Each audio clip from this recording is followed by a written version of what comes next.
All right, welcome to the latest edition of the FPL America podcast. This is David Smith. Travis Wig. Brian Shusko. Gentlemen, I'm trying to inject energy into my being as I am low energy. I was going to say Sam Darnold. Sam, that's what I meant to this say. is not an American NFL football podcast, but anytime the Patriots lose, what are you doing? He's trying to show his Seattle. It's the only Seattle shirt he has. The only Seattle That's I the can Rain give you. Man, Supersonics. Sean Kemp for but- all you old heads. Sean Kemp, Brian. But the old Sonics logo the course, old- had the Space Needle in it, so that was... It's a fantastic T-shirt, Brian. You always have excellent vintage-ish T-shirts, and some of them are. Is it really vintage if you've owned it since it was like new and fresh, and it's only vintage because Yeah, you're that's old? If you have it long enough to be vintage, yes. That's a tricky one because I have a shirt that I found under the stairs of one of my first apartments. Harry Potter over here.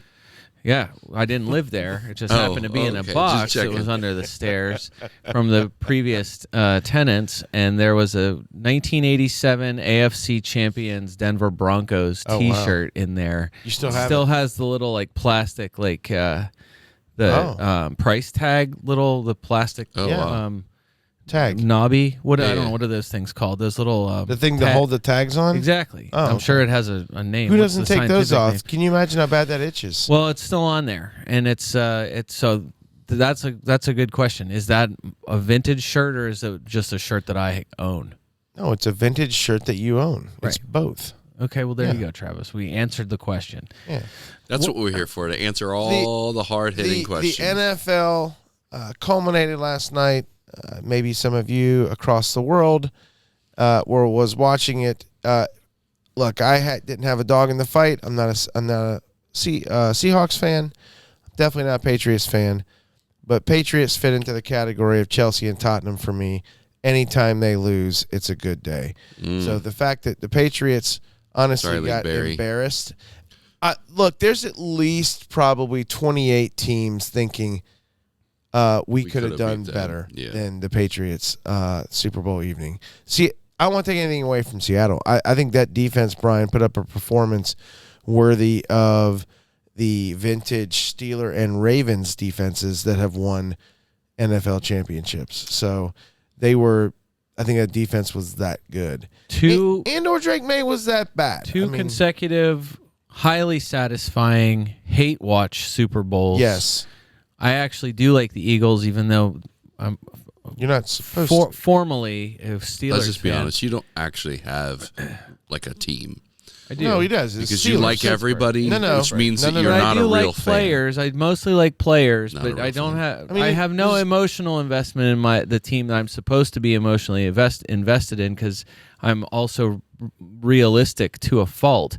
Will never win in probably the rest of my life. Let's just be honest. All of I think it's a little too soon to tell. it's not pessimistic. It's just realistic.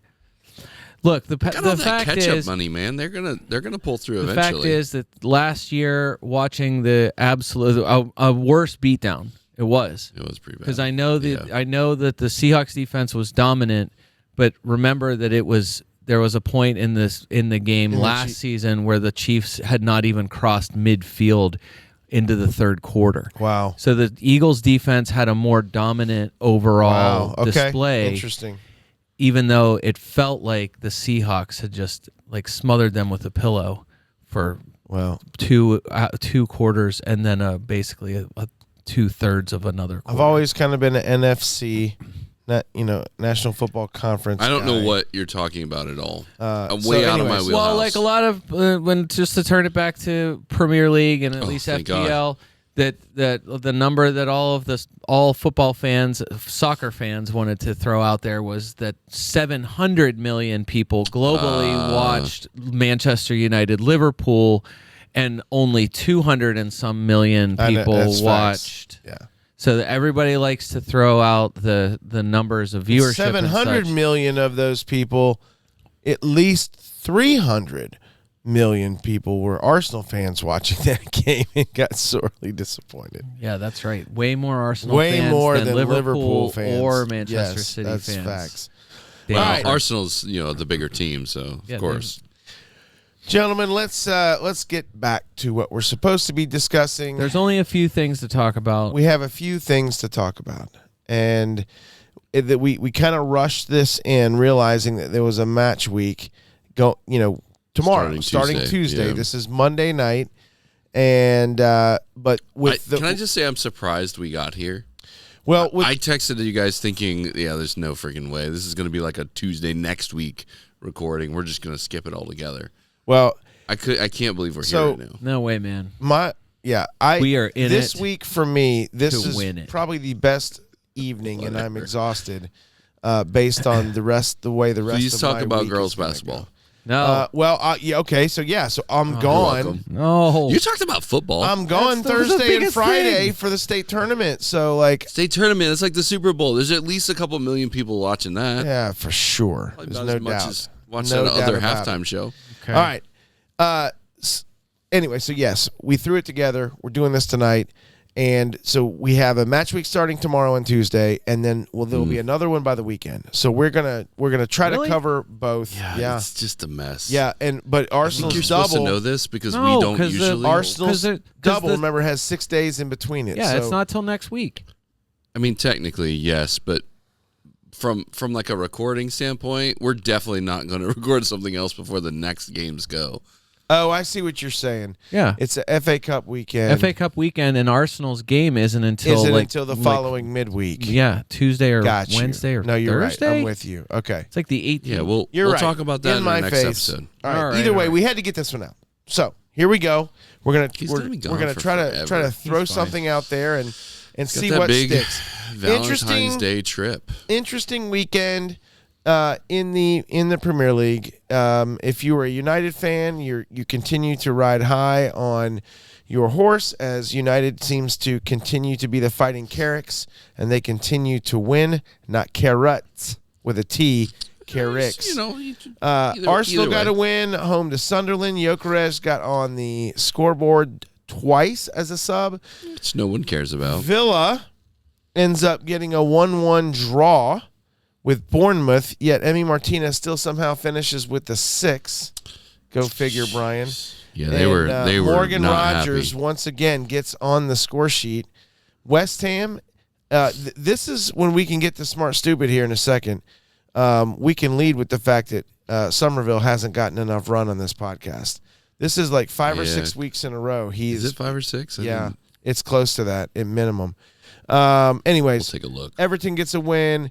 Chelsea gets a win against Wolves. Cole Palmer gets the most ridiculous. Brian, we can discuss that when we Again, talk about Cold does not make later. sense. The most 2 ridiculous penalties you'll ever see. He gets the score. So if you want to continue to trust Cold Palmer, you do that. Brentford steals one at Newcastle. Really good win for them. And then Liverpool completely capitulate after dominating City in this whole second half. So Something like that. where do you want to start, gentlemen? We'll start at smart stupid, as the board says. Since it was a lot of popcorn last week, just a lot of like bouncing from thing to thing. I don't remember one single word that I said last week. So That's great. So I just great. remember. I just remember We the. can start with me. You were pretty drunk. I just remember. Yeah. I just remember the panic of the double game week setting in and realizing I had no plan. Gotcha. Okay. No, that's not true because I made no transfer, so I did have. You had a somewhat of a plan. semblance. You of just a plan. forgot that plan. We can start with me. Smart stupid. I wild carded Yeah, there you go. and felt pretty good about it. Wild carding, mainly setting up for the bench boost this week, which I will activate tonight. And so felt pretty good about it. I ended up with Ryan Pickford, Gabriel Chalobah. I feel like I could have done better here. I ended up keeping Gahey, and I feel like I maybe could have done better there. Tarkowski, and I kept Mukele because after the Liverpool match and after the Arsenal match, I feel like he's still valuable after that as Sunderland continues to hang around the table, surprising everyone. Semenyo, Enzo, Harry Wilson, Wirtz, Bruno Fernandes, Havertz, Brian, went out on a limb there. Got Okay, Havertz. He yeah. did get me an assist this weekend. Joao Pedro and Ekatike. Okay. So I went Holland less. Yep. Now, where I feel like I probably could have done a little bit better, again, and this is why I brought up Somerville. If I would have seen Somerville's numbers, a better podcast would have mentioned him. If I would have seen Somerville's numbers, I would have absolutely considered him over Wilson. Yeah, 5'6", 2.1% ownership currently. You're gonna hate that I'm 4 weeks. about to say this, but Poo-poo. this is an Alex Volo podcast now. He has had Crescencio Somerville for quite a while, liking the way he plays, the cut of his jib, as you like to say. Matthew Berry, thank you. But no, he has had him, and he actually captained Crescencio Somerville this Wow, week. kudos to that guy. All right, so look, But that is he's been saying that for a while. In the and last and, 6 and match there are weeks. lots of matches in there where he didn't do anything, and now has caught fire. Well, and it's too late to get on board. he did up until Last the four was last. pretty good. Look, up until the last 6 match weeks, he had 3 goal involvements the entire season until match week 21. 3 goal involvements the entire season until match week 21. On 21, 41, 10, 8, 7, 11. I doubt there's a midfielder that scored more points since match week 21 than Crescencio Somerville. And if there is, there's maybe 1 or 2. Okay, there's not many, but that is a fantastic run. Really wish I would have paid attention to that. Now his schedule gets a little tougher. They're home United, home Bournemouth, at Liverpool, at Fulham, not that bad.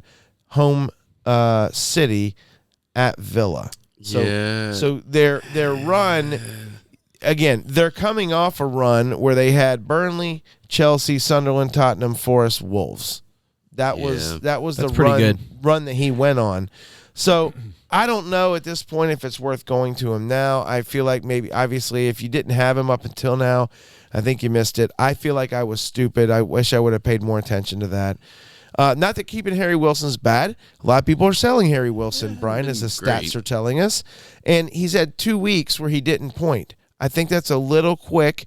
They also could be looking at Wilson's upcoming schedule and see that they're at City this weekend, then at Sunderland, home Tottenham, home West Ham, at Forest, home Burnley.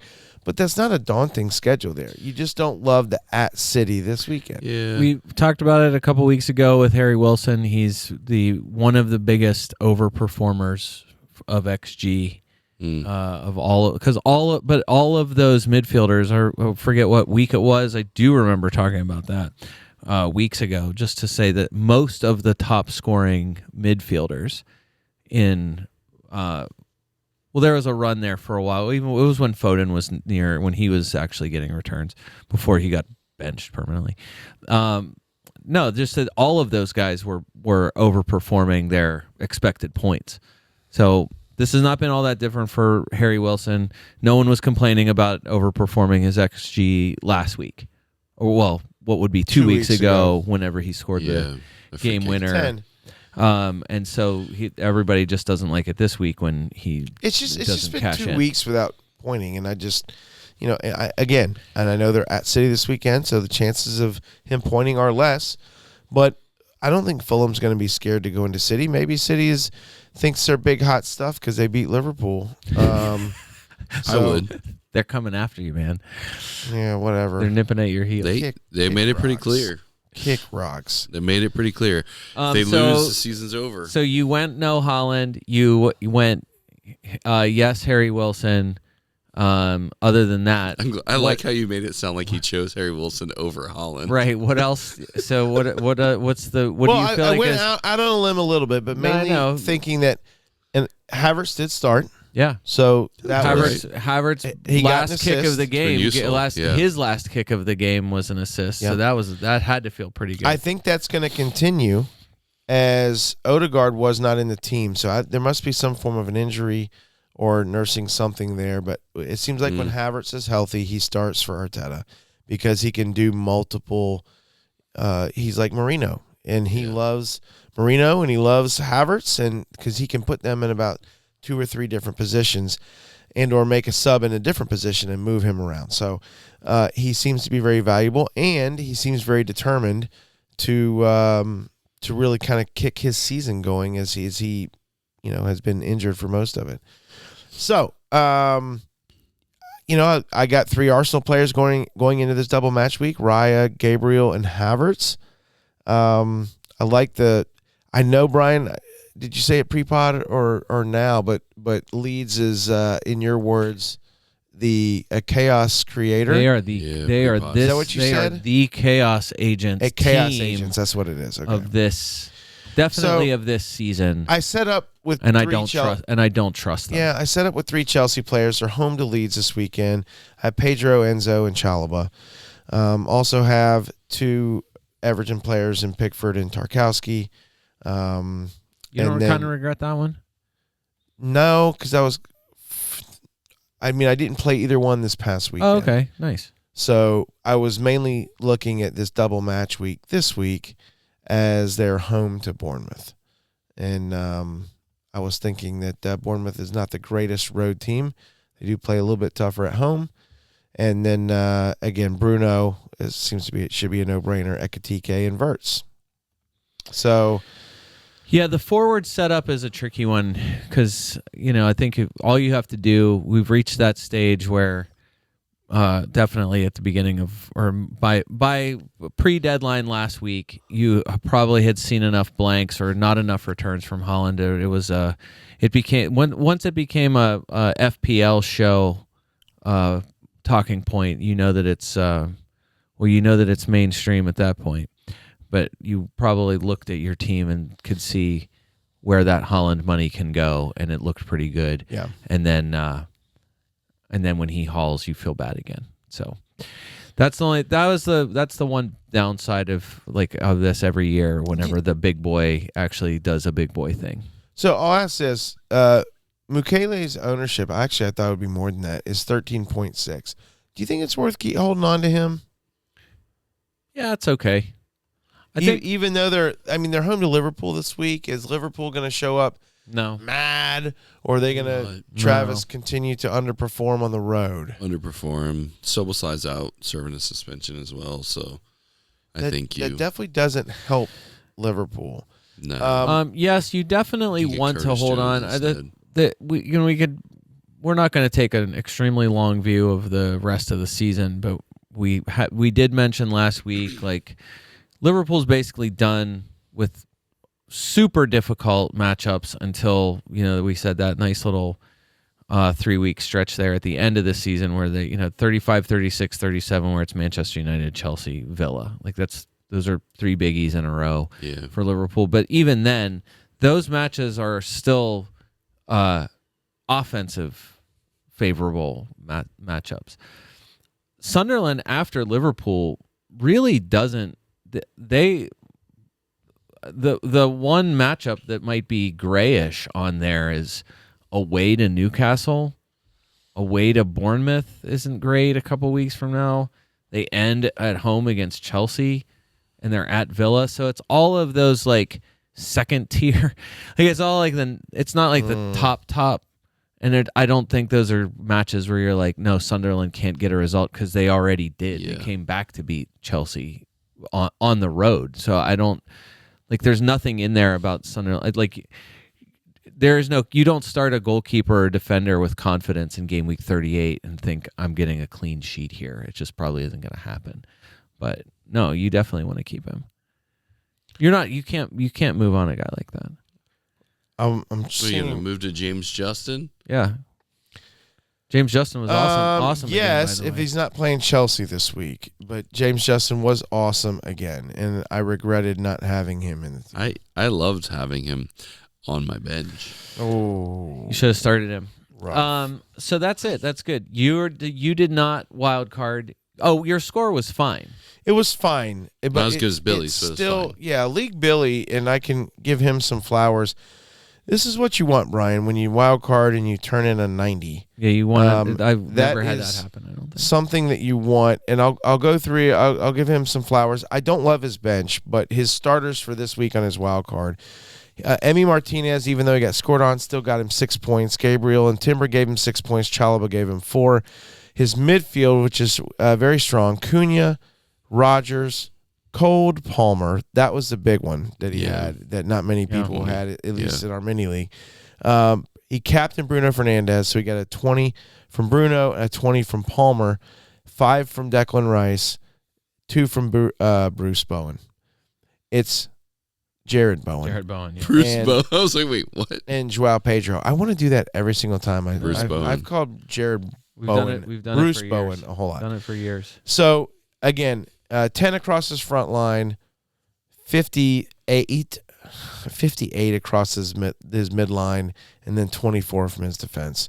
So, 22 from his defense. So, just for what it's worth, Dave, the reason why Incredible. Martinez finished with a 6 is because he had 7 saves, and which put him into 2 bonus because it was such a low-scoring game.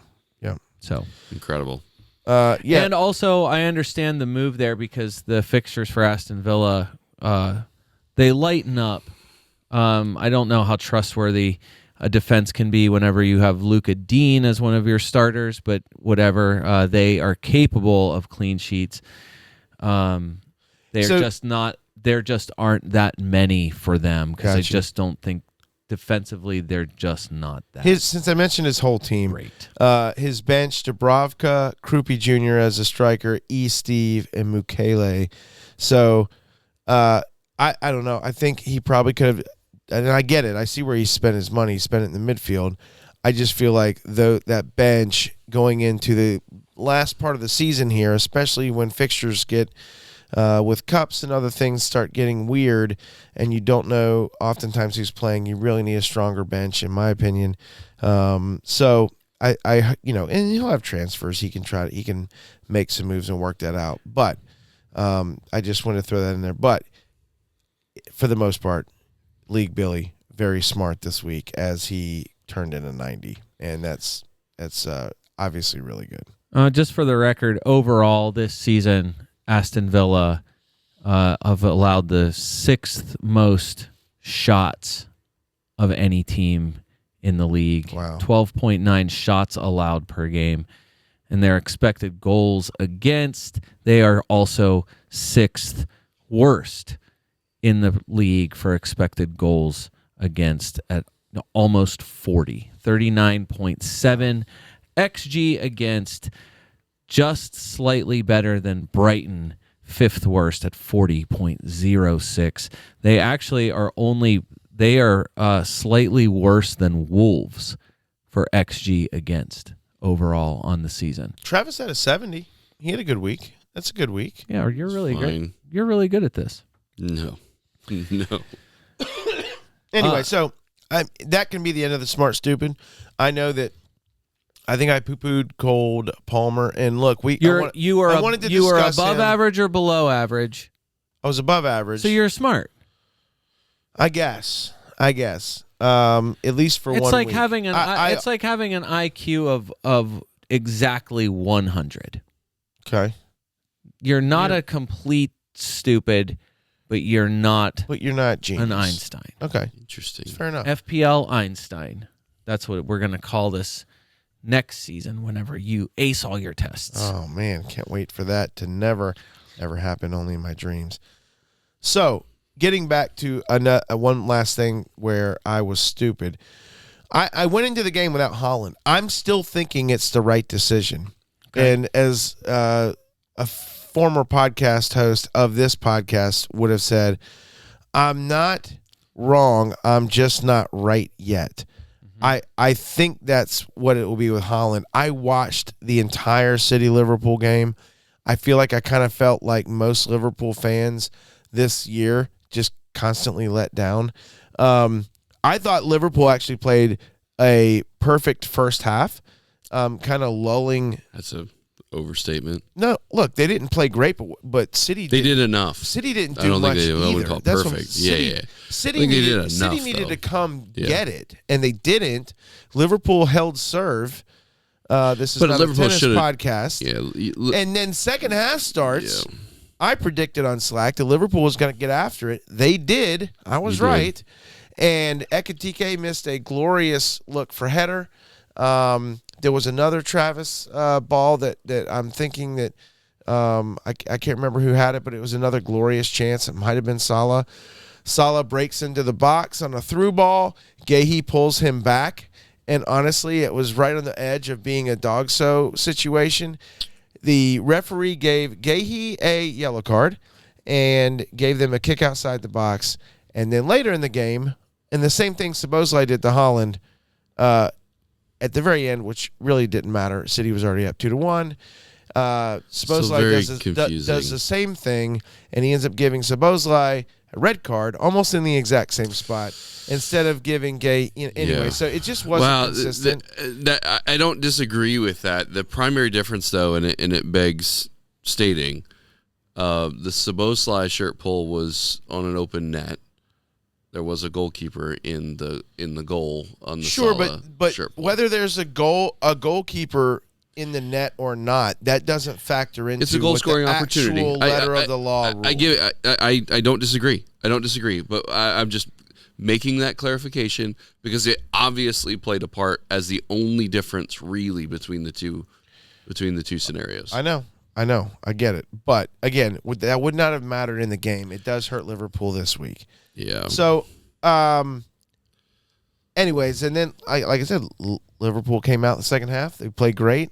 And City didn't do much. And then two boneheaded, well, I don't know. The first goal is just football, and it happens. There's a cross into Holland. He heads it down, and he's out kind of away from he's inside the box, but he's not close to goal. Heads it down, and Bernardo Silva squirrels his way out of his hole he'd been hiding in all game. He'll do that. And he taps it in. 1-1. Arsenal fan, you'd be very happy with a 1-1. Liverpool probably would have been happy with a 1-1 at this point. And then Alisson, with all his wisdom and experience, one of the more boneheaded moves I've ever seen him make. And a ball that, who was it, Cherky? Or was not going to bring under control. It was either Cherky or Marmoush. I think Marmoush was off by then. Cherky was on because he did not start. I don't think he started. And anyways, it was a ball to the right of the box. He was not going to be able to bring it under control. And I still, God knows why, Alisson went out. But he clipped him. And I'm like, I hated the call, but it was the right call. It's a foul anywhere on the pitch. So whether it's a goal-scoring opportunity or not, which a goal wasn't going to be scored from it, it was technically still a foul. So that was really frustrating. It was limited contact, so but Holland it was gets probably a late enough. assist, and then he gets a late pen. And I'm like, whatever, man. People are gonna dog me on it, and that's fine. Those are goals. I'm points, gonna stick with it. I'm fine. I'm gonna, at least at the moment, tell myself I'm still fine not having Holland. I'm fine with you not having Holland. His points were less fraudulent than Joao Pedro's points. Or Gabriel's or at Cole one time. Palmer's. Or Gabriel. I don't know if you remember. It was Arsenal at Newcastle. Cole Palmer. No, but I'm saying Joao Pedro even. Cole scores. Cole just scores the penalties. Pedro is the one that got. Oh my gosh! The drawing assists. penalties after penalties after but penalties. drawing is you get the assist on the kindest way possible to say that he drew the penalties. He just flops because around. he didn't. One was a straight just Doherty kicking out for no reason whatsoever. On the outside edge of the box, going out of the box, like going away from, he was not coming into the box, he was leaving it. Right. And then the other one was Mascara. I guess who I think it was. Mascara. Pushed him and the full on shove though. It was super outside weird. edge corner. Like, what are you doing? It carried him into the box. It's idiotic. So that's why, was a really weird push. I get it, Joao Pedro. What a performance. But still, right place, right time. Look, anyone who went there got the points that they were expecting to. Wolves suck. I was disappointed overall a little bit with my wild card, but it would have been a whole lot better. Would you undo? Would you? I mean, not on points, but now that you see this, is this like I regret this and I need to undo that part of it? I need to figure out how I'm going to take a hit to get Holland back in this week. No, I'm not doing that. You're not positioned to be able to get him back in for several weeks easily. And I'm okay with that. I think one of my regrets is not getting either Cunha or Bumo in my team as well, and like continuing to hold on to Harry Wilson or just going right to Enzo. I think that is a regret. I can understand that. All right. So there's that. That was a lovely wild card fever dream moment. Thank you for sharing that with us. Oh, felt so lovely. Let's sound the double game week panic klaxons. Is that what it sound like? I don't know what klaxons sound like. What's a klaxon? I think it's just the red light. There's a siren noise that goes with it. I'll Google it. Are you in a panic? Do you feel panicked about double game week 26? I'm a little bit panicked. Dave, you are set up for it because you wild card for this exact moment last week. You feel great. Fine. I feel not great. Travis, you probably feel a little bit better than I do. I'm fine. You're mostly indifferent to this game anyway, but I am more than mostly indifferent to this game. If only we could all be on your level. Basically, hold on, real quick. Go ahead. With Cole Palmer being back, do you think that affects Enzo's points? Because definitely. Because going into this match week before Cole Palmer started games, Enzo had been kind of on a tear. Now that Cold Palmer is back, you think he's probably dropping deeper, right? Yeah, he's dropping deeper. Okay. They do move quite a lot in terms of where I was stupid right there. Flowing. But starting Enzo and not Bumo. That's probably I don't know. That's probably for what it's worth, Dave. I don't think you're stupid because I assure you, this podcast would not have been the only one that could have told you to just let Cole Palmer. Like I feel like that has been true. It's not any different that he's uninjured. He's still carrying an injury. Mm-hmm. It's just he had not been getting 2 penalty kicks in a game, followed by an actual open play goal. Right. That just had not been happening. That was just an avalanche, right? They just overpowered a team that was already down. So yeah, I don't think that he didn't earn the points that he's got. I just don't know that he's just gonna like flip a switch and just be the guy that he was last season, right? So flocking to him doesn't, I don't think, make any sense right now, because his body of work does not support the results. It's not going to stop 13.6 ownership. Right. So it's that's not going to extremely stop. low. It's not going to stop people. A lot of that's from people from the beginning of the season too. It's not going to stop people from going to him. He's as long as he's playing, that can happen. Yeah. And if he's fit enough to play 90 minutes, which he did this week, so like. I understand, like, you still get 2 more good games. You know, these 2 Leeds and Burnley at home, pretty open. Yeah, I like that too. I understand why you're doing it, but this was also the reason why people were going to Enzo prior to that, because even with Cole out there was still the possibility of him getting subbed. And why not both? Honestly, they're not. You could. They're not super cost. Would you keep Enzo now? I mean, would you rather, like, if I can't go Wilson to Bumo, but I could go Enzo to Bumo? It's not going to change anything. If Enzo is going to play longer, so if Enzo he will play longer. So since game against week, Leeds and Burnley, come on. Right? I'm sorry, Cole did not play 90 minutes against Wolves. He played 90 minutes the week prior to that. So since game week. I mean, you have to go back to. I mean, since he was out injured, so after like basically game week 14, he's played 90 minutes 3 times. I would just say it is going to be rare that he plays 90 minutes right? The rest of the season, because I just don't think Enzo will be playing all the games. Enzo will be playing more than him. And so as soon as Cole Palmer leaves, if they're and one of the stats of this season, one of the things that's been piled on a lot is just the late goal scoring.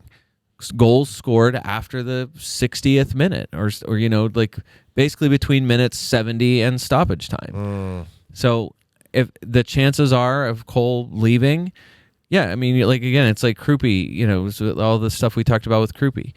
You hate it if he gets subbed early and he doesn't do anything. If he does something, you're fine. You don't care how. It's just early he or gets pulled, like yeah. Brian Mbumo, he scored, and you don't want him to go off because you know how effective of a player he is. But they're obviously going to rotate. I mean, Bruno's not coming off. Like they're gonna move their attacking players around. So like, as much as you want the guy that's going to play 90 minutes, like Jared Bowen played the whole game for West Ham this week. He didn't do anything. So it's just.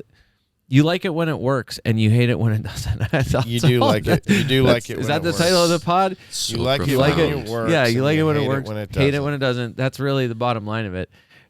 All I could say is you're if you had both in a team that has wily players in the box that can draw penalties, you're either going to get a Cole Palmer penalty or you're going to get an Enzo penalty. All right, last little dart here thrown against the board.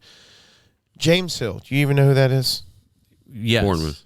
Bournemouth. The Bournemouth defender. Yes. 3 weeks in a row, 6, 7, and 7. Right. Was he Two Obviously, those 3-8, are- 3-9. It's 2 assists, 2 assists. 1 clean sheet. From guess how many chances created? Probably 2. It is 2. You are right, Dave. Okay. 2 chances So created. Efficient. Fool's gold. Very efficient. Fool's gold. No, because he's 3 point something. It's 3.9. Went up. Right. He was And if you 3-8. look at Bournemouth's schedule, now obviously again they're way better at home, and 2 of those games were at home, right? He did get a 6 against Liverpool, and Liverpool scored 2 goals.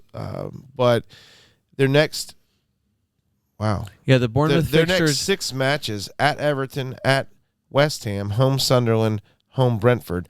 Now it sounds better than it probably is because Sunderland and Brentford are both like in top of the table, so that or right close to it. I don't have the table in front of me. And West Ham seems to be somewhat surging, and Everton is what? They could pass Liverpool in the table this weekend in the top half. So, I mean, those are normally you'd look at it, Brian, and the colored matchups that show those to be really good colors. But we're talking about 3 of the 4 teams being in the top half of the table. Yep. And also, just as a reminder, Bournemouth has conceded the most goals of any team in the Premier League in away games. They have allowed 29 goals in their away games this season, more than Burnley, more than Wolves, more than Leeds, more than West Ham. So all the worst teams have conceded fewer goals in away games than Bournemouth have. Bournemouth's XG against in away games still a little bit better than the worst. They are only 3rd worst for expected goals against. And like we said, this was the stat, one of the shocking stats of the early part of the season. They're in home games for a lot of the season, they were only second to Arsenal for their expected goals against, and that's still actually the true right this second. They've conceded 14 goals at home.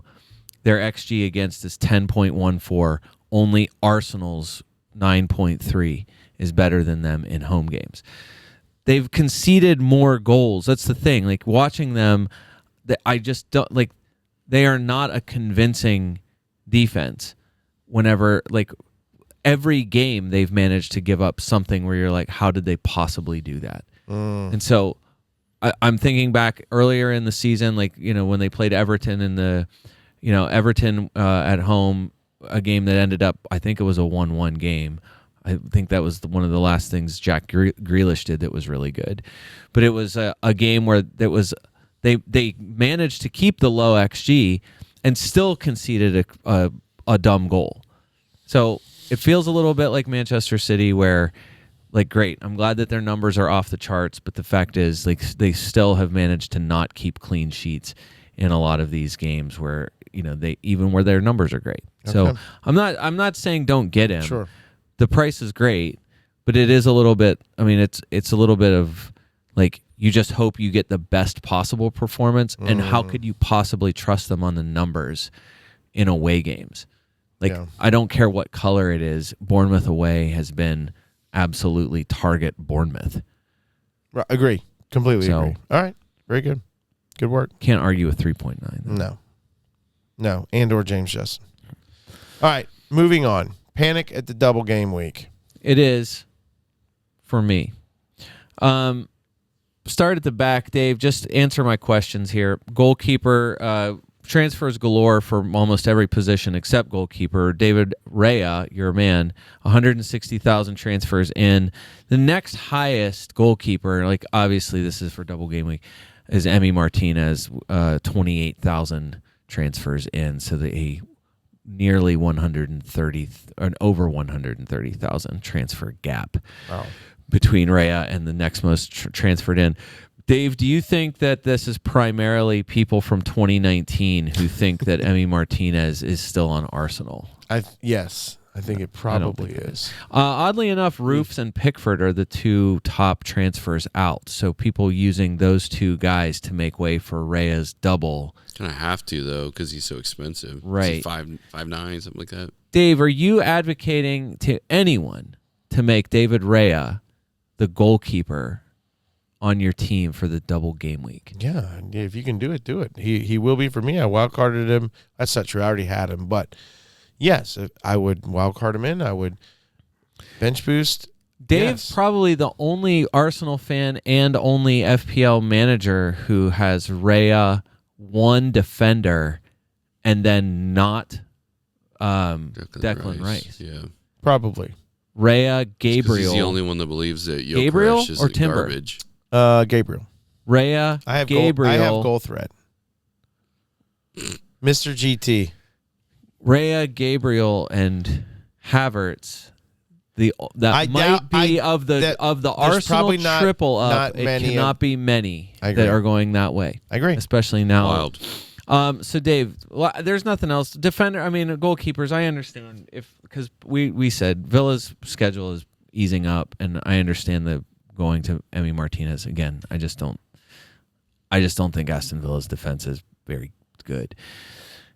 Timber, Gabriel, Saliba moving up to the defense. That's your top three transfers in that exact order. Timber, I'm sure ahead of Gabriel because so many people already have Gabriel. Dave, first of all, are you fine with that? Saliba is a third choice, and you might even say not an option for you as a transfer in for your defender if you're picking an Arsenal defender. I think it's Gabriel and Timber. If you're going to choose Saliba, Saliba has had a great year. He picked up a yellow card. It feels like he picks up more yellow cards than he used to, and I think it's from bad defensive positioning. He just hadn't had a great year. Gabriel seems to be the guy at times bailing him out. Saliba hasn't been bad like Konate at times, but he hasn't been great either. And he's gotten some easy yellows, some shirt pulls and this and that because of bad positioning. So, and Timbers, I'm sure, Brian, you could give me stats on Timbers' touches in the boxes and his threat and or big chances created, and I'm sure they're all good. But Gabriel is always, every third game, fourth game, he's going to get a header, and you're going to be loving life. So I just think Gabriel, if I had to choose one, I'm going Gabriel right now. Actually, the attacking numbers, Timber's involvement, opposition box touches and such, they've been fine. His shooting has gone way down. Like where he was dominant, like we said for most of the first half of the season, as long as he or Calafiore were playing, they were the top two for either XG or shots and all of those things. And that's kind of not dried up. I don't want to say it like that, but it's definitely not what it was. Timber. Since game week 19, he's played 6 games. So he's played 540 minutes since the start of the year. He's only taken 2 shots. That sounds wrong. Like I kind of don't believe that. Okay. But there are the numbers right there there on the sheet. So I don't know what that's about. But he is in the box. He's had more touches in the box than Gabriel. So he's he's at 12 touches in the opposition box since the start of 2026. Gabriel 8. So he's 4 ahead of Don't hate the that. greatest goal threat of this generation. Dave, Calafiore is how back is he? Just 37,000 transfers in for Calafiore. Played 66 minutes, got a clean sheet against Sunderland. Is it a massive mistake one way or the other that he's like the 20th most transferred in Arsenal defender. He looked off of it. I don't think it's a massive mistake. I think he looked off of it. He has not looked sharp since he's been back. If you knew he was getting 120 minutes in this double game week, would you be getting him over? There's no way he gets 120 minutes. I agree with Travis. I don't even think it's worth. You don't think it's a 60 and 60? Oh, I don't know. Would they push it? No, it might be a 60 and 60. I just think I'm saying there's no I don't need to push it because. Right, but I'm saying they're not going to. They're will. not going to play him. I don't know. He already might not, is he Ben might White not still, start. Well, you got Hincapié. You got all those Hincapié has guys. been starting over Lewis Skelly. So Yeah, it's you got like, all sorts of guys. There's a lot of, yeah. But you got this was your core. And they just. Yep, Hincapié has had some really good games. And Did you see it was the tweet that most people. I should find it so that I can credit the guy. I know most of it though, but basically the idea was watching Hincapié play defense is like watching your dog drive your car. Even if he's driving it well, he's still a dog. Did you see that? No. I feel like it's a bit harsh. And I saw a lot of people say this like is it's a such bit an harsh. excellent analogy. That it seems like there's always something on the precipice of going horribly wrong with him defending.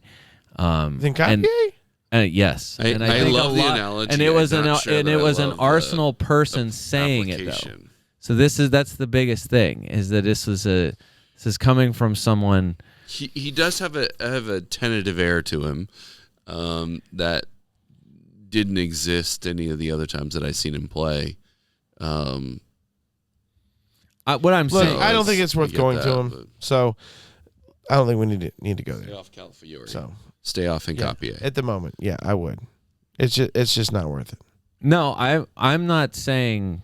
I'm saying that if I knew that Calafiore was going to play 66 minutes in both games, I would be just as tempted by that as any of the other guys playing. I see your point because if you get playing the clean 90 sheet, minutes. if you get the clean sheet up to that point, he's coming off. Then you get the clean sheet, regardless if the scores happen or not. I would rather go with a more guaranteed thing. I don't see that.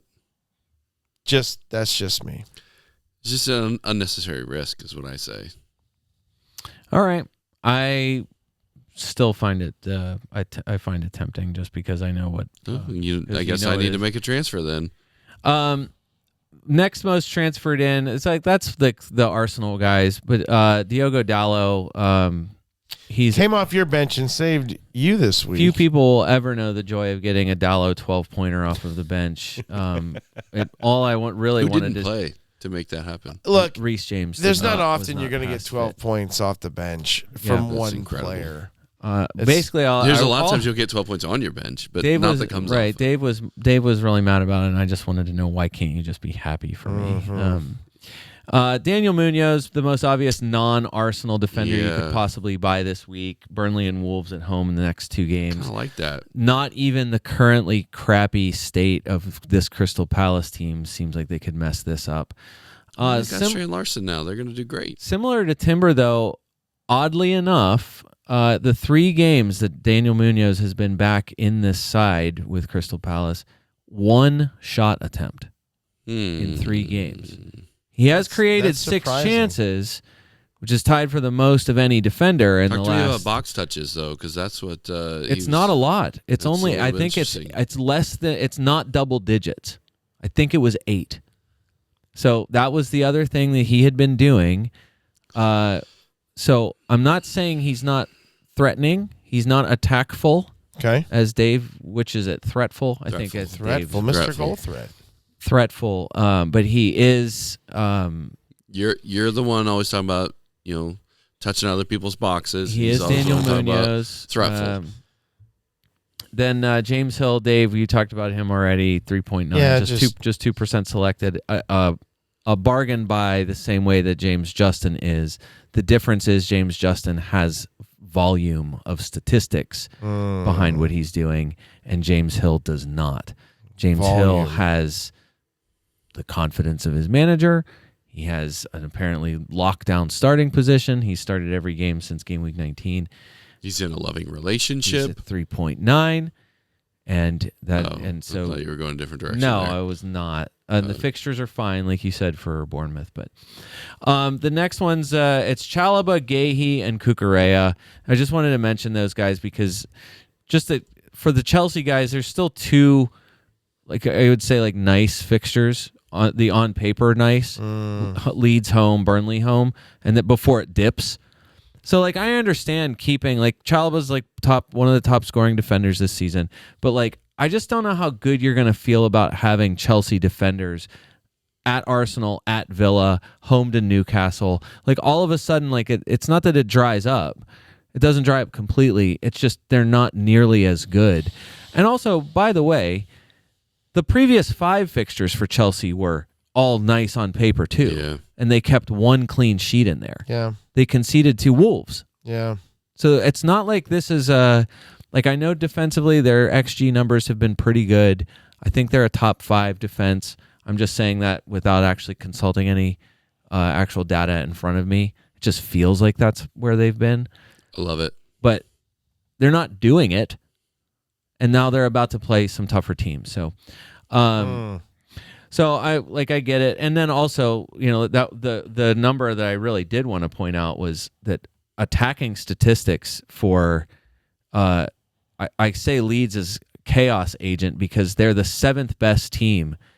They're 7th best for XG 4. Their attacking XG is 7th best in home games. They're 9th best overall. And then in away games, they're 11th. So they're in that top 7 to 10 range offensively, which is exactly the kind of place where you're like, it seems like they've been able to get it most of the time, like you said, Dave, except when they play Arsenal. So, I see that. I'm sure. Is it green? Or is it showing green on the as a? Yeah, of course it's green. Home against Leeds, green as grass. Green, green, green. And I just don't think that's green. I don't think Leeds is a green. Leeds is not a green matchup for your defenders. I just don't think they do not play with lack of confidence or lack of spirit. Dominic Calvert-Lewin is there. Is there a greater individual chaos agent than Dominic Calvert-Lewin this season? He does a good job. I can't believe you got rid of Thiago's him. been good too for that. He's really good at winning the ball, holding up play, throwing people off. I don't Looks think good. you're Gahey. I understand why he's like cracking kind of the top 10 there. You still have him, or you send him out? Currently still have him. Oh, you kept him. But I'm kind of working things around. I'm leaning towards getting rid of Wilson and bringing in Bumo, but now I have to make some money and take a hit, and that seems foolish, but considering it. I mean, you did just take a wild card, so So yeah, just take a Why hit. not? Why not? Why Just not take a hit? play free. There are other guys. You said Lacroix. Is that a series? That's a money. That's a money strapped issue, or that is a player you like because he's good. I have a Brian Brobby problem. I'm not sure that I want him Okay. to be in my team. I can turn him into João Pedro Okay. for the next 2 match weeks, which would be kind of nice. But I would probably have to bring in Lacroix on even money for Chalobah. Okay. I don't hate it. I don't either, but So it is a money. It's not because you would go Munoz. it's not because I'm like, oh yeah. Well, You'd go Munoz? I would consider it, but like you said, I mean, there's nothing to suggest that he's going to be as threatful as he had been with different players in front of him and beside him. Sar sure is threatful. And he's on penalties, which is interesting too. So I don't hate that. Dave, I think the most shocking thing as we move to the next level, I'm sure there are other players. If you wanted to hear about anybody else, check our next episode. In 3 weeks. Midfielders, Dave, the surprising thing to me, I think it's surprising. Martin Zubimendi, the number 1 midfielder transfer in for the game week, even more than Bruno Fernandes. 258,573 people as we sit here right this second have transferred Zubimendi in. Dave, you said last week Absolutely. Do not go for Zubamendi. And as he was scoring his second 10-pointer in a row, were you thinking, I really am an idiot here? Or were you thinking, I need to get Zubamendi in my team? I wasn't. I was definitely not thinking I was an idiot, and definitely not thinking I need to get Zubamendi in my team. Okay. It look, sometimes you kind of luck into things. I think he's lucked into a couple. So you don't like him, you hate him. Dude, his shot was like, he had an open shot that gave him space because the other team didn't even think he was going to shoot it. Yeah. He hit a great shot, a laser on the ground that happened to hit the post. Oh, that was an amazing. One Yeah, it really was nice. That was incredible. And it bounced in. Like, I don't know. Like, you're just not. You're not Brian, giving him that skill? I guarantee you that was just skill. probably his only shot in the game. He might have had a second shot, maybe. And I guarantee you he's horribly exceeding his XG. I can tell you, Dave, that Zubamendi has attempted 6 shots All season, probably. in the last 6 games. Okay. 4 of those One on shot a target. game. One shot a game. Credited for 1 big chance in that time. And yes, 2 goals from a total XG of 0.66. There we go. Lots of guys taking more shots than like, him. He's so overachieving. Look, But- I love him as a player. I don't want him as a. I don't want him as an offensive fantasy football player. Lots of guys with more shots than he's attempted since game week 20, but only one Arsenal midfielder has scored more points. No, I'm stupid. Add that to my list. He is tied with Declan Rice on 32 points since game week 20, which is the top scoring midfielder on Arsenal Football Club. So Declan Rice. I would consider Madueke before I considered Zubamendi. Okay. By the way, Madueke had another good game. A little wasteful, but 36,000 people are transferring in Madueke. They do not believe what you're saying. I think it's the 5.3. What was 5.2, now 5.3 for Zubamendi. Madueke Madueke at a look, he did not point in this game. He did in the Leeds game. It didn't help that he came off in the 59th minute, so he just got 1 point instead of 2. But right, that true. He did something that is, I feel like, a rare thing. Usually, unless Arteta has decided he wants to change things, he doesn't make moves till the 70th minute, which I've always hated. I wish he'd do it sooner, but not at the 59th minute. I think Madueke and or Gyökeres also. Well, I think Gyökeres seems to be benefiting with Odegaard and Saka. I said this in Slack, out of the lineup, because Madueke and Havertz and Eze move the ball quicker. They do not Carmelo Anthony on the outside arc. This is not an NBA podcast. just dribble around. Yeah. And just hold the ball and look at the defense and let the defense set up, which oftentimes Odegaard and Saka are guilty of. And the ball's moving quicker, and Gyökeres is finding spaces, and guys are finding him in those spaces because the ball's moving quicker. So we haven't talked much about him. I'm not necessarily saying you need to go to him. He came on. He didn't start this match. Jesus did, but Gyökeres comes on, scores 2 goals late, and I don't know. I mean, who knows? Maybe they found his role, that he's a game finisher, and he comes on and bullies tired defenders and gives everything he has for the last 30 minutes. Or who knows? He might be back starting this week. I have no idea. But it does seem like his numbers, whether in the league or in Champions League or in cup matches, are in cup matches in the Champions League, his numbers are way better than they are in the Premier League, mainly because, Travis, we've covered this often, and so did Anthony Gordon, the teams play more open and not as defensive, and therefore creating more space. But anyway, so that's another, again, I'm not saying go to Gyökeres, but if he scores again this week, and we look at it and like, well, Saka and Odegaard are still out. Well, okay, then maybe it's worth a consideration. Dave, the consideration for the Arsenal midfield between Declan Rice, Zubamendi, and you're saying even possibly Madueke, what are the chances of who's going to play more minutes, Madueke or Calafiori? Because if you're worried about Calafiori not playing maybe playing 60. I think and 60. Madueke. Why wouldn't Madueke I think play? Madueke. He has less competition at his spot than Calafiore does. Zubamendi for 5.3, scoring back-to-back 10s, and almost a guarantee of playing 90 minutes. Oh, he'll definitely both play 90 games. Yes, for sure. And why is that not better than Declan Rice? Because his XG I mean, I understand and Declan's on his shots, set pieces. because and his XG and shots are low. okay. Well, and also you got to think about goal threat from the corner, right? So Zubamendi- who's taking those I corners? guess what I want Madueke's taking corners. what I want is a hard take on the He's podcast not scoring directly from them. of why He 260,000 people who are making Zubamendi. Hard take is Zubamendi will end up getting trash goals, but he is not in the normal flow of offense. His positioning on the pitch is typically too He's a far late back. arriver, Now, and yes, sometimes he is a late arriver, but usually it's Declan Rice or even Kai Havertz. And Zubamendi is usually, that's what I'm saying, he's usually right in front of the defense all the time. So the fact that he's getting anything is shocking. And I think the numbers show it in his Not shots sustainable. and his XG. 6 games since 2026 began. So since game week 20, You were really wanting to see this Zubamendi transfer happen. 10 touches in the opposition box.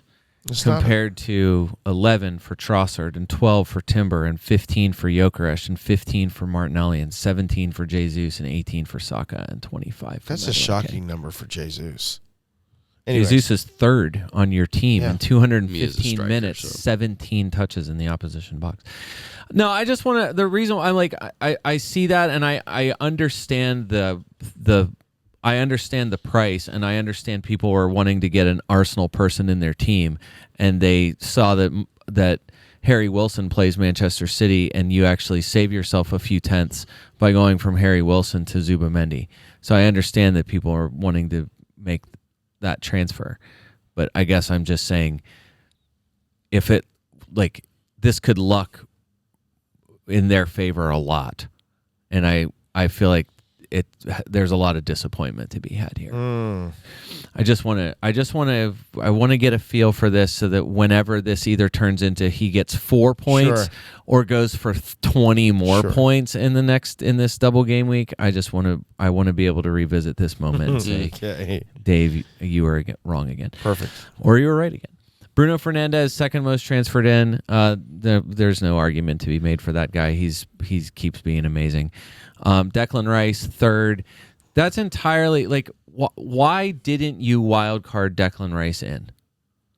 Well, it was a choice of Declan or Havertz, and I know Havertz up to this point hadn't been starting. He did start this game, like I thought, and I think offensively, when Havertz is on the pitch, he will be the more the threat than Declan Rice. Okay. You have Declan Rice in your team. Yeah, I really thought you'd be right on that. But this last week, you know that I think that was true. The week prior though, Havertz looked lost, and I was kind of surprised because he had done well in Europe, came back to the league, and he did not know where to stand. He was just basically just trying to be physical, but it was kind of pointless. It was like he was playing a different game than your offense was. But and then he comes back this week and he looks useful again, right? So for me, he normally I don't know. looks useful. The amount of times he looks useful compared to the amount of times that he doesn't, if you put him on a scale, it's not close. So, and yeah, but I mean, compared to Declan Rice, who always looks useful, well, for sure. is I guess where I'm at, right? So if left with the choice, I kind of went with Old Faithful to some If extent. I could right? have 4 players on my team, I would. But, yeah. I mean, It's also a bit of a differential too, right? What's his ownership? What's can't be high. super Who, low? Zubamendi? No, it's Havertz. 0.0 Havertz it's is 0.08. low. It's 0.08. Yeah, super low, as opposed to 34.8 right now for Rice. So Yeah. I don't hate that differential. All right. Brian, any more panic at the double game week? We haven't got Well, to. I mean, look, there's a Bumo is the fourth most transferred in. I have no concern whatsoever if you make that a transfer. Scored this week. It's just it seems like the plan is to sub him a little bit early, even though he's gone 86 and 90. I think we said that a few weeks ago. The only possibility of like coming back from AFCON that he would have his minutes managed, which he has, but he's also gone 9, 10, 2, 8 in the 4 games that he's been back. So can't possibly fault that choice. And again, I don't care who their opponent is. They're the best attack or one of the best attacking teams in the league. Dave and Travis, the Cole Palmer problem. I mean, look, it's so expensive. 180,000 transfers in for him, though. I'm not sure what I would do if I had the money to do it. You'd have to get rid of Holland to get the money, especially if you've already got Fernandez in your team, right? So, yeah, it's a choice. I'm not sure what to advocate with it because the injury was the concern more than anything. And the manager, something wasn't right between the two of them. It was pretty clear that they were at odds tactically as well. He didn't look like he was in it.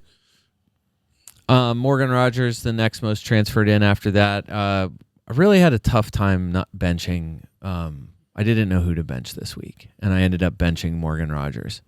And he consistently looks like he's just going to put the team on his back and do it all himself. Like, to the point where he'll dribble through everybody and then run into a brick wall or find the roof of the net. Yeah, his goal was fantastic. Yeah, I benched him. How it is. I benched him because they were away to Bournemouth and Harry Wilson was home to Everton, and that really was the bottom line of it. It was just hedging toward the move. So what are you going to do? I probably would have too. But Morgan Rogers seems like he still seems like a boring pick, but he's in 30% of teams, so I'm not really sure what else to say. Ismail Assar keeps being the one guy in Crystal Palace it seems like you can trust. And if he is on penalties, Palace's schedule, like we said, next 2 games are fantastic. And also, what are you worried about with him other than that he plays for Crystal Palace? Did either one of you guys look at the tweet I texted both of you about the comedian discussing Brighton and Crystal Palace? Yeah, that was funny. I didn't watch it. And why? And mocking why there's a rivalry there? Yeah. Doesn't ring a bell. It was funny. It was very funny because that's what I've been saying the whole time. I'm like, nah, this is my people. This comedian is my people. That happened this weekend. No one cared. No one ever mentioned it. Crystal Palace did win over the Mighty Hove. And they ruined Brian's clean sheet and goalkeeper clean sheet, I think, correct? Well, yeah, because I had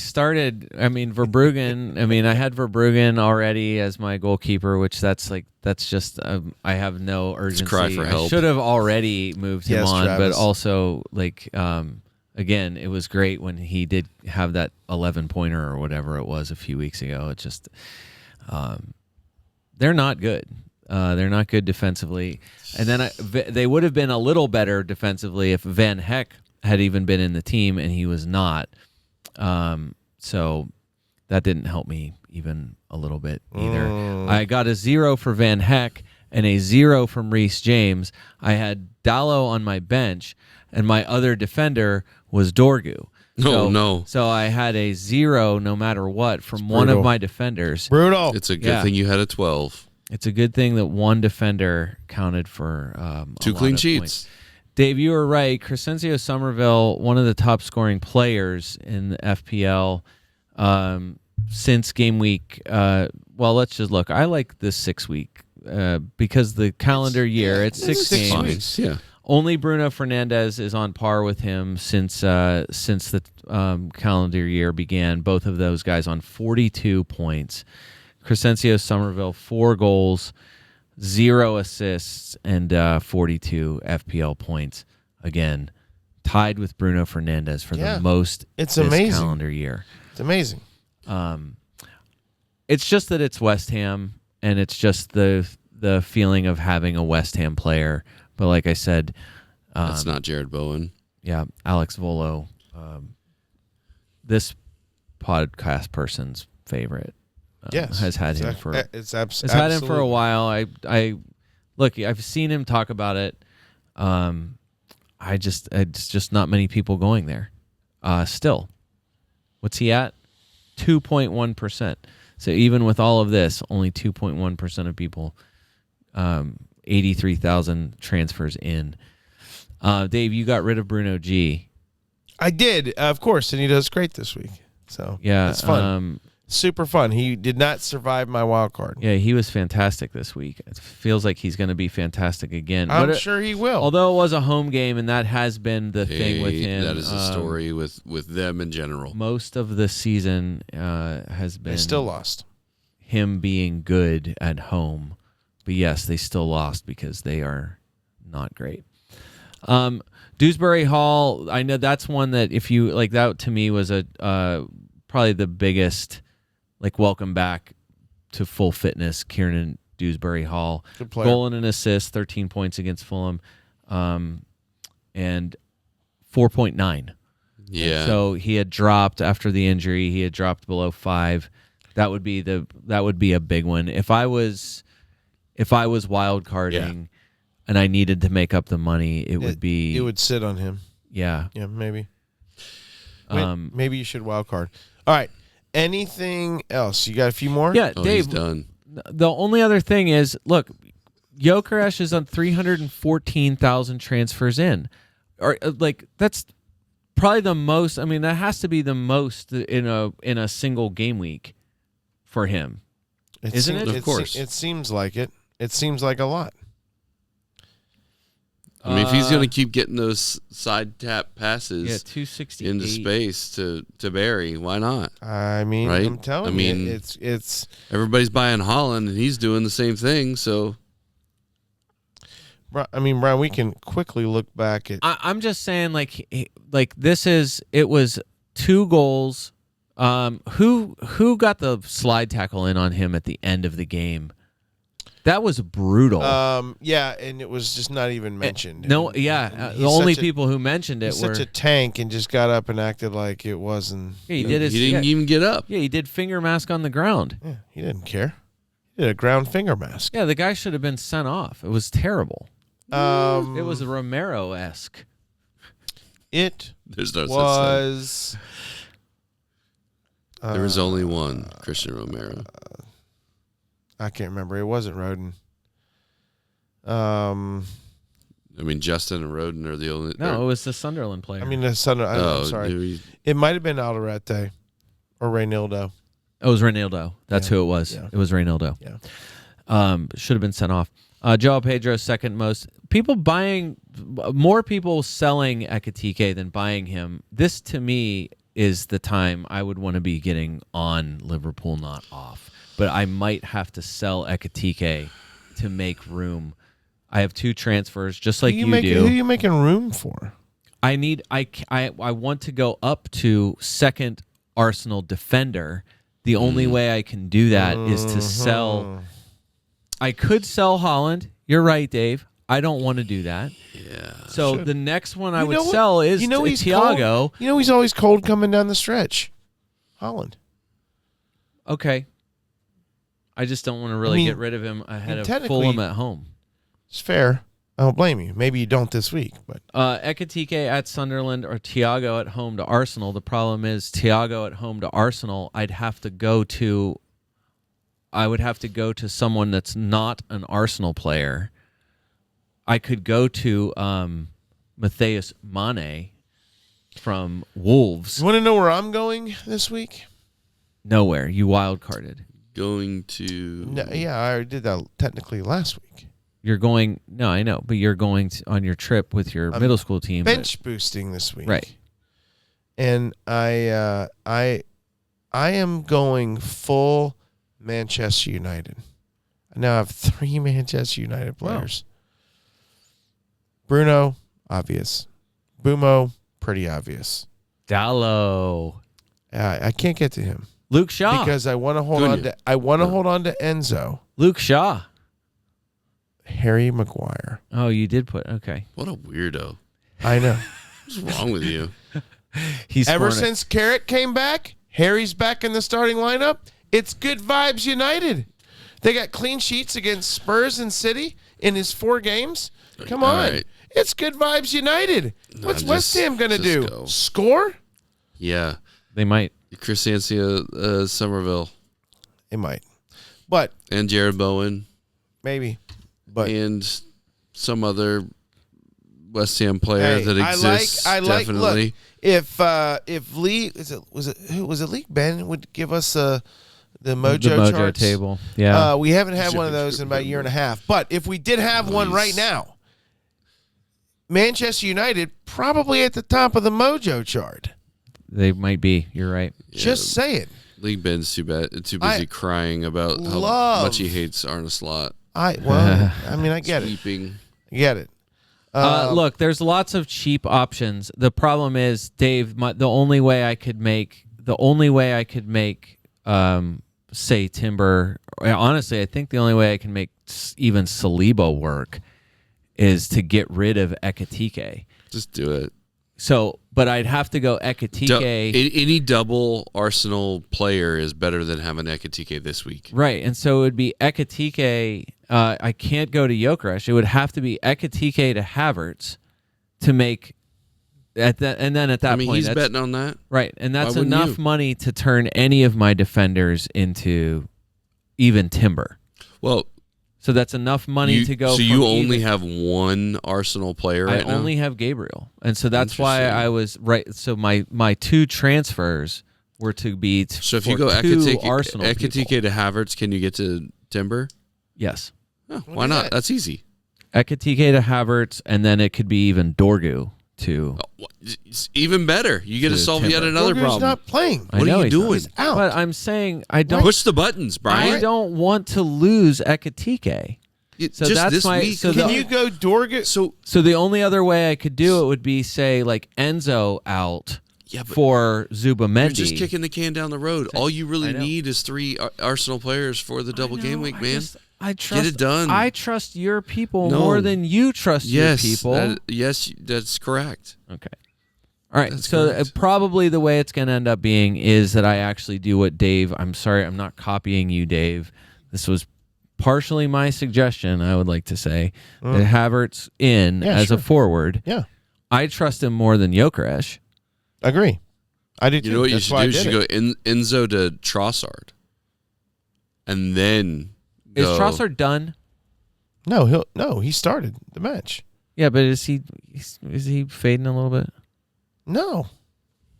I just wanted to give you something to think about. No. Trossard's fine. Okay. Look, he does have a yellow triangle. I'm not sure what exactly that's about, but he had an assist in the game. He gave you a return. Now there was 5 games before that where he didn't do anything. I say do anything, didn't give you a return. But he did give you a return this week. Anyways. Trossard's not a bad move there. You got this.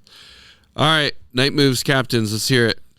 All right. I will go first. Night moves. I sold Harry Wilson and I sold Mark Gahey and brought in Harris Maguire and I brought in Brian Mbumo, and I am captaining Gabriel this week. I am captaining Gabriel this week, and not that it matters, but I will be vicing Bruno. I probably should vice Havertz or Raya, but I'll probably change that. But I don't hate the lineup that I have right now. I'm also bench boosting. Oh yeah, I'm also bench boosting. So now.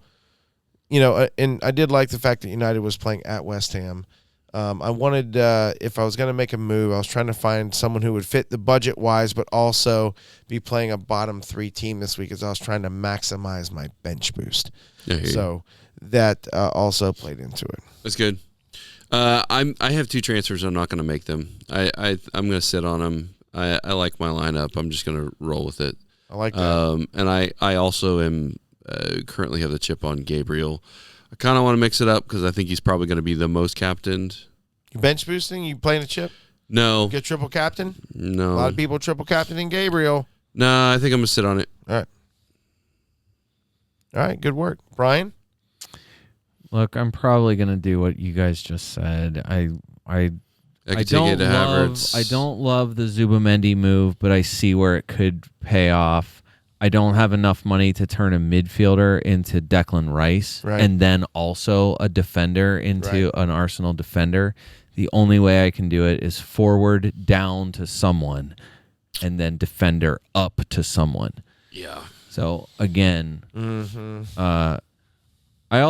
at the point I really am like between Reece James, Van Heck, Dorgu. Yeah, I could go on Enzo. Why don't I you could get take rid of Reece James? Don't speak such. Reece is fine now. Oh, he is. Yes, he's fit. He's was very, very Illness is what kept him out. Oh, not shoot. fit. Yeah. it was not injury. He was up with the baby. He got the He caught the norovirus. yeah. He got the Yes. norovirus. Reece was not fit, but he is fit again. So says Rose Senior. But either way, it's a player that I don't have to have.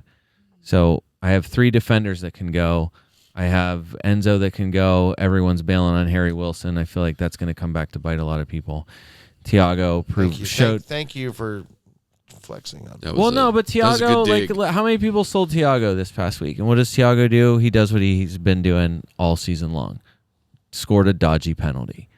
So, and then Loved Ekitike. seeing it. Ekitike is the one. That's the one I think I feel better about it than you do, particularly because I'm not saying he's not going to do well. it's just I'm just that they're, saying you they're want about the double to go game on this week. run.